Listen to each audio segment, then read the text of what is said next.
शीतला माता बोदरी माता की कहानी। शीतला और बोदरी दो ही बेना दुनिया में निकले। वे तो डोकरी रो बेस करीने गीला में बैठा हा। होली गणगोरा दन आया, लुगाया तो अक तो राखती नहीं। एक लुगाई वटू निकली। जदी शीतला माता बोलिया कि ए जावा वाली मानवण मारो मातो देखती जा। जदी वा बोली ठीक है मासा, देखी लो। वह मातो देखवा लागी तो देखे कई वना माता पे ने मोरा पे मोटा मोटा फूला वेरा અને આખા શરીર पे સુયા ચબીરી।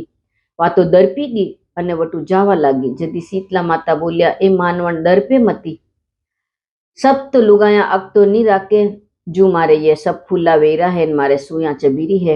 होली पचे 8 दिन लुगाया मारो अक तो पाले तो मारे यो कई नहीं वेवे। 8 दिन हीवणो नहीं करे तो मारे ये सुया मारा शरीर पे नहीं चबे, अने साग नहीं वगारे तो मारा शरीर पे छाला नहीं वेवे।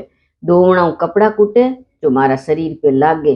जदी वा लुगाई माताजी रे पगे पड़ी, दुनिया में ढिंडोरो पीट्यो कि होली पछे 8 दिन सब अकता पालजो, कोई हीवणो करो मती, साग चमकजो मती, कपड़ा धोवणाओ कूटो मती, अकता पाड़जो। तो शीतला माता बोदरी माता वणा पे कृपा राखी। ए माताजी पूरी दुनिया पे कृपा राखजो। बोलो जय शीतला माता बोदरी माता की जय।